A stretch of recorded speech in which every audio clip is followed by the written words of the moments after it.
Crack-a-lackin' T-Squad? It's me, Keisha, and I'm here with this week's All Tea All Shade, Real Housewives of Potomac, Season 8, Episode 10 review. Let's get right into it.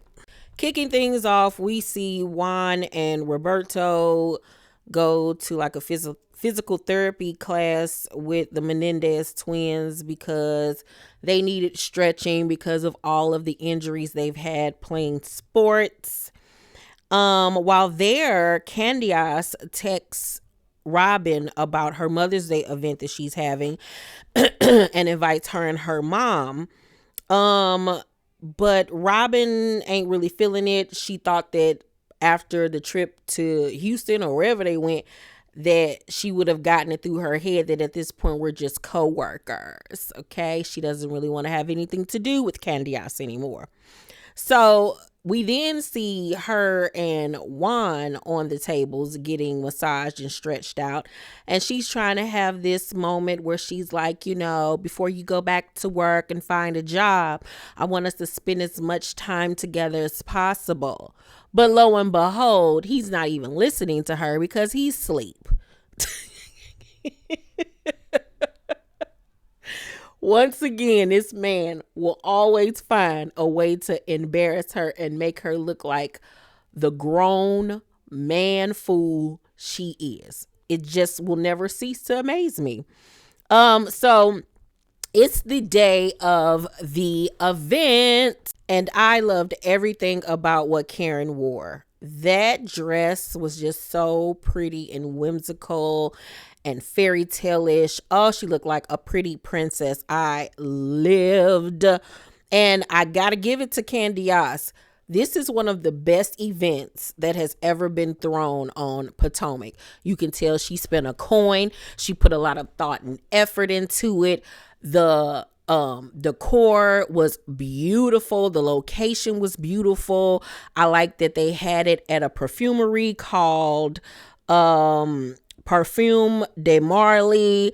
You know, they got to concoct their own perfumes. Like, the whole thing was just exquisitely done. Like, chef's kiss to Candiace. She did that. I loved everything about this event. And this is what we need more of on Potomac. We need these types of events to elevate the level of glamour on this show, because we don't normally get stuff like this in Potomac. So kudos to Candiace for creating this event and executing it perfectly. Now, one thing I did have a major problem with was the fact that Ashley got her mama makeup done but didn't get her a new wig. Totally unacceptable. I'm so sick of this Rick James monstrosity on this lady's head. Like, come on, Candiace. Come on. Now, and the reason why it make me mad, y'all, because I go through the same thing with my own mama, okay?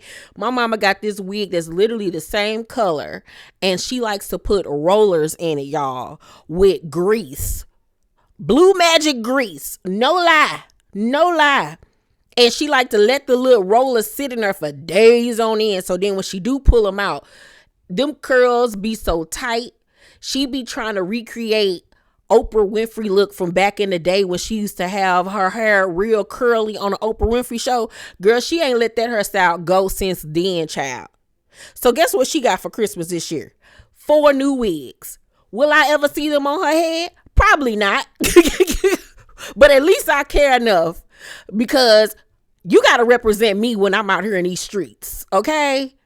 And when we be together and people recognize me, I be embarrassed because I be talking about other people's mamas, and then I be looking at my mama like, girl, how dare you? Absolutely not. You will not do this to me, okay? So yes, Ashley, get it together. Mia arrives alone. She looked really cute, though. I like that really dark green satin little number she had on, and her little Chinese bangs and her top knot. But she arrived alone. Her mom was supposed to come with her, but she said her mama had to work. She says that, you know, she's okay. She's kind of over trying to, you know, spend time with her mom, even though her mom is really close to her sister. But you can tell it still really hurts her. If you have not checked out my video where I did my thoughts on Mia's new man, Incognito's interview with Carlos King. Make sure you check that out, because he mentions in that interview that she has started to rebuild her relationship with her family. And hopefully that means her mom. So Sharice and her daughter come, and baby, Sharice and her daughter look just alike. You could barely tell them apart. I was like, ooh, Lord, po thing. Wendy and her mama didn't come because she had a book signing that she says was on the books months ago. But Candiace in her confessional says that she thinks that NECA being there might be the reason why she didn't want to come. I can see that. And if that's the case, I would have just said that. I don't think that it's appropriate, especially with the tension between me and her and my mom, and then you got her mama there. It could turn into something that it don't need to be. So hopefully she was telling the truth, about the situation, but I wouldn't have blamed her if that was the reason why she didn't want to come. So Sharice sits down with Mia and tells her that she saw Jacqueline, and that when she brought up Mia, Jacqueline started crying and everything. And Mia is like, girl, really? Okay. All right. This is enough. She tries to act like on the outside that she really don't care, but I would hope that she actually does. I mean, considering the fact that they're back on good terms now, they've been friends for 20 years. There has to be some type of care there. But she does go on to say that she has not spoken to Jacqueline in a year. But then Sharice hits her with the news that she introduced Jacqueline to NECA, and that Jacqueline was talking down on Mia to NECA. And NECA says in her confessional that it was like a 2-hour long conversation where she was going in about everything about Mia, child. That's not cool. You know what I'm saying? Like, you can have your beef with her and your issues, but I don't feel like it's right to go around down talking somebody. You know what I'm saying? If y'all really truly supposed to be friends. And the type of friendship that Mia and Jacqueline got is weird. We all know that, child. So we find out that Robyn actually texted Candiace and told her the reason why she wasn't going to come, because she didn't feel like there was the time or the place for them to sit down and have a conversation. So she wants to talk to her, separately. Everything about this event was wonderful until, and y'all know where I'm going with this, Candiace decided to walk her frail self alongside this piano, pull out a microphone and start singing. I was like, no, this was beautiful. It was great. And here she go ruining the moment. Like, you couldn't have hired somebody else to sing. Like, we're so tired of hearing you in that nasally voice try to sing, girl. It's not necessary. This is not America's Next Top Singer. No, I'm sick of it. You had your chance back in the day. You should have went on Star Search. Get out of here with that. It's annoying. Then at the end of the episode, we have the sit down between Candiace and Wendy. And Candiace says in her confessional, I do still have hope for our friendship. In my mind, this isn't that serious. I stated my opinion along with the rest of the universe, but you're mad at me. And this is where I'm confused. I'm so confused by this. What do you mean that you still have hope for y'all friendship? What do you mean it ain't that serious? Obviously, it was that serious that you spent every opportunity before filming, during filming, to call her out on every platform you could. You were upset. You were accusing her of plotting on a takedown of your husband. So how is it not that serious, girl? It's like, pick a struggle. Are you mad or are you not mad? Because then you talking about you want to be her friend still. Why would you even want to be friends with somebody that could do something like that to you? So that's why I'm so confused by Candiace. And that's another reason why this season is such a letdown, because none of us expected for her to come into this season on some crying every 5 seconds. I want to make this friendship work. I miss my friend. What? Huh? And this is why this season sucked, because y'all dropped the ball and did not go in and let have on Roberto. So Candiace says to her, my point in coming here is to listen to you. I want you to explain what I've done to hurt you.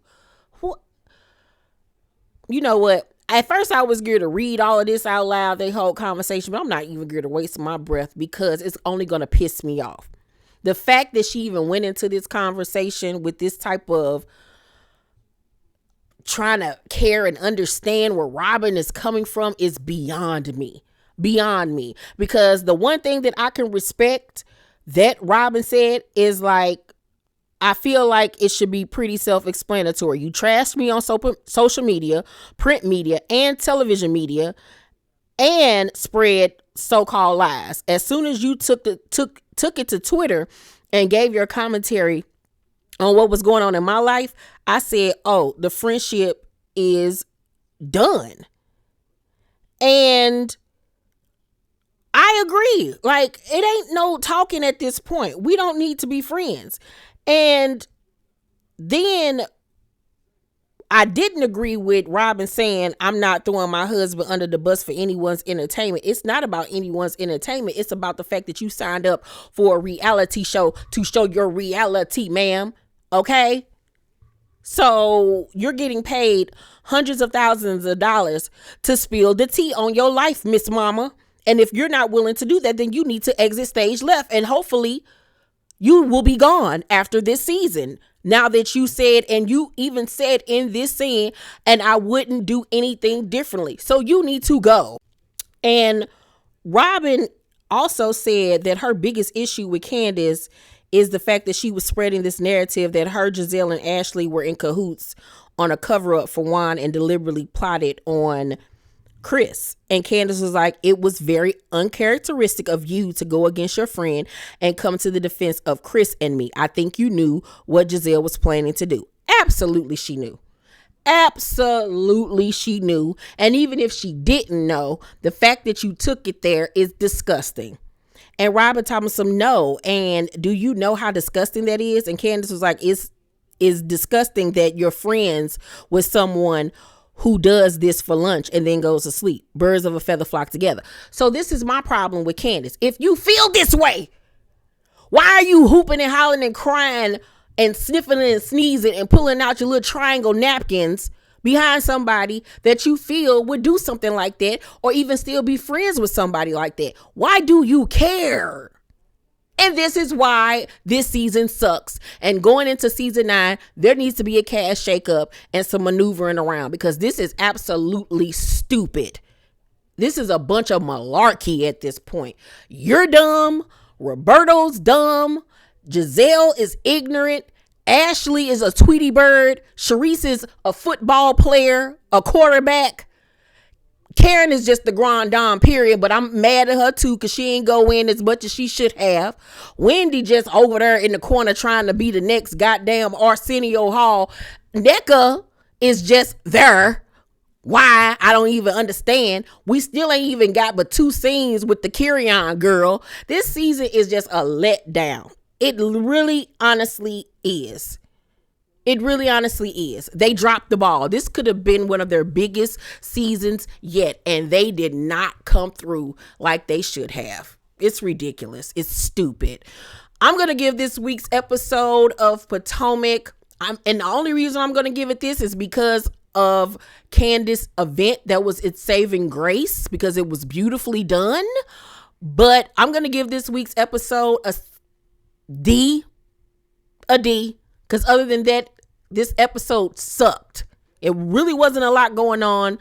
The good part was the event and the sit down between Candiace and Wendy, but even that was stupid. Y'all let me know down below in the comment section what y'all thought about this week's episode. Make sure to thumbs up this video, like and subscribe, and hit that notification bell button. I love you guys, and I'll see you on the next video. Bye.